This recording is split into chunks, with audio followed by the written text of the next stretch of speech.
Hello and welcome to this next Flip Preaching video. My name's Andy. We're going to look at the passage for Sunday ahead of time to get our brains thinking about it beforehand. We're following through a series of Jesus's parables, and we've been on vineyards for the last, 4 weeks, but we're going to change focus today. But it's still an amazingly challenging parable. They always are. So it's Matthew 22, 1 to 14.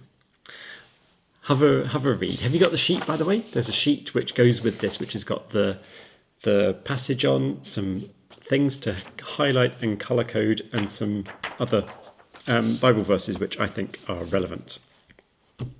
In fact, one of the Bible verse and one other kind of extra canonical bit of writing. So it's a story of judgment in a way. It's a story of grace. It's a story of how we need to take our walk with God seriously. So we've got a king who gives a wedding banquet for his son. God continues to bless people with his generosity, and he invites people to the wedding banquet, and they say they can't make it. They can't come. He sends his people out again to invite them to this banquet, saying, come on, it'd be brilliant. I've done everything, I've got the most amazing food. He spent a fortune on this banquet. And the people make light of it, and they go back to their farm or to their business. Then, going to skip over a little bit. I'll explain why later. Then the king says to his servants, okay, go and get anybody, go and find anybody, go to the main streets, the crossing of the way, more literally, and invite everybody you can to the wedding banquet. So his servants went out, found everybody they could, and dragged them in. It says quite clearly, both good and bad. He dragged everybody into the wedding hall, and the wedding hall was filled with guests. And there ends the first story. But we get another one tacked on to the end. We think that these were originally two different stories that Matthew's kind of sandwiched together. So the second story, which doesn't quite follow on from the first in some of the details. So we get the king coming in to see the guests at the banquet, and he notices that there was a man there who wasn't wearing a wedding robe. And he says, friend, how did you get in here without a wedding robe? He had nothing to say, and the king said to his attendants, bind him hand and foot and throw him into the outer darkness, where there'll be weeping and gnashing of teeth.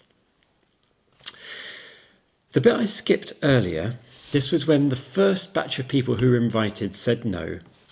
It says some of these people who were invited seized the slaves who were carrying the invite, mistreated them, killed them.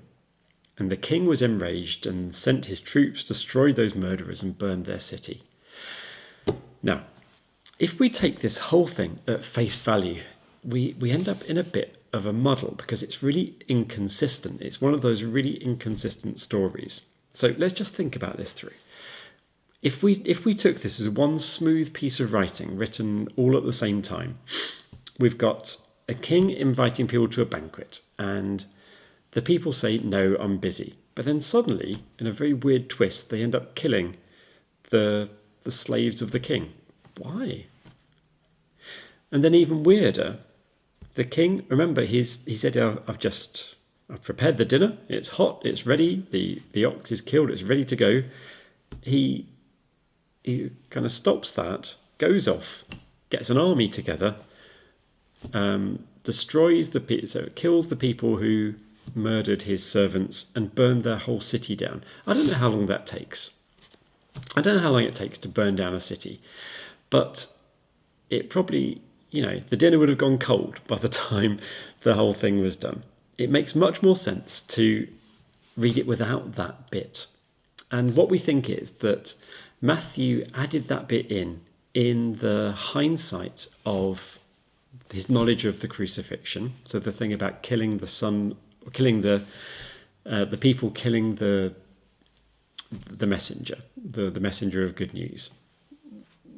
when Matthew knew what had happened to Jesus, he kind of added that bit in to add a bit of extra spice to it.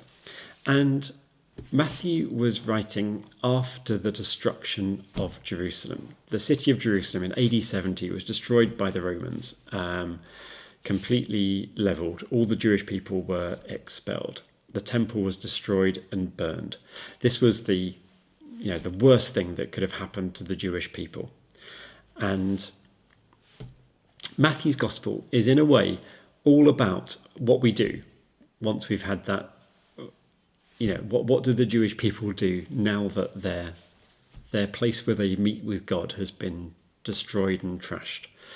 So he quite often talks about the destruction of Jerusalem in a kind of subtle way. So perhaps the thing about burning the city, sending the troops, destroying the murderers, that's talking about the Romans coming and destroying Jerusalem. So again, that's kind of written after the event. So on the sheet, I've put that chunk in sort of, indented it so it sits away from the rest. I think it reads much more smoothly as a story of Jesus without that. And I'm not on my own there. That seems to be a commonly held view of Bible scholars. And the second part, I said this is probably two parables because there's such an injustice. Remember, the king sent the slaves and gathered people off the streets, rounded them up into the banquet hall, that sounds like God to me. They're dragging everybody in, good and bad, everybody comes to the feast. That's what God's like. But then, weirdly, the king flips when one of the people isn't wearing the right clothes. He didn't have a chance to get changed. He didn't, these are people dragged off the streets. Of course they're not going to be wearing wedding clothes. It seems so unjust that this person is punished so harshly. We need to unpick this to find out what's going on there because something strange is happening. It doesn't quite work. So possibly this was an extra story which kind of matched and have been put back to back. But let's have a think about, so on the first parable, we get this brilliant message. The brilliant message that God wants to drag everybody in to his wedding banquet. The first people said no. So instead, he drags everybody in. You and I, we're the everybody dragged in. We're the ones who are dragged in off the streets. We weren't originally meant to be here. God has called us into his kingdom, into his eternal banquet. And it's not for us to be sniffy about who gets dragged in. Everyone gets invited in. That's a good takeaway message from this story.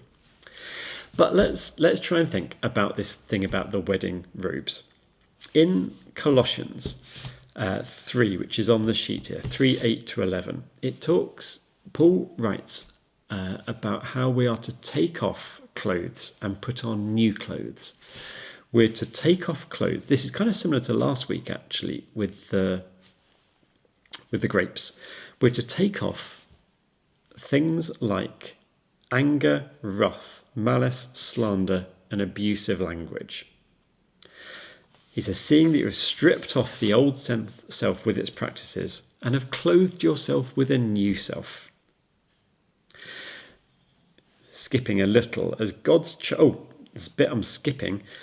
In that renewal, there is no longer Greek and Jew, circumcised and uncircumcised, barbarian, Scythian, slave and free, but Christ is all and in all. Everybody gets dragged into the banquet. Shouldn't have skipped that. How good is that? But then back to the clothing metaphor. As God's chosen ones, holy and beloved, clothe yourselves with compassion, kindness, humility, meekness, and patience. So when the king at the banquet sees someone not wearing wedding clothes, we don't need to take that literally. What that means is someone in the kingdom, when Jesus has come, is still hanging on to these first things, to anger, wrath, malice, slander, abusive language, hatred, violence. They're hanging on to those things. They haven't clothed themselves with the new way. Compassion, kindness, humility, meekness, patience. They haven't put on the right wedding clothes. That's what it means, that we're wearing the right things. Remember last week we had those two grapes in the sty service, the good things and the bad things. We're to be, in the future kingdom, we are to be wholly good. God will help us by getting rid of the stuff that's wrong, but we are to put on the clothes of righteousness, the wedding robes. The passage finishes with this rather dark bit about the king saying to the attendants, bind this person hand and foot and throw them into the outer darkness, where there will be weeping and gnashing of teeth. And on the sheet, I've got an extract from the book of 1 Enoch. Now, this doesn't make it into the Bible. This is a book that was, we know it's very popular at the time of Jesus. It was written before the New Testament. It kind of sits in between the Old and the New Testament, and it hasn't made it into the Bible because it's a bit weird in places.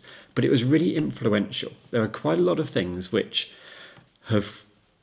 You can see the influence of 1 Enoch in all sorts of places in the Gospels. And this particular bit, I think, is fascinating. So in this passage, we have the Lord saying to Raphael, who's one of the archangels. So there were, I can't remember the names of them all, but there was Raphael and Michael, two of the archangels that are named. So Raphael is told to bind Azazel. Now, Azazel is kind of like an early Satan demonic figure. So this is the Lord saying to an angel to bind up a force of demonic evil in the world. And the details are the same. It says, bind Azazel hand and foot, cast him into darkness. Throw upon him hurled and pointed stones, cover him with darkness. There shall he remain forever, cover his face, that he may not see the light. And in the great day of judgment let him be cast into the fire. Restore the earth which the angels have corrupted, and announce life to it, that I may revive it.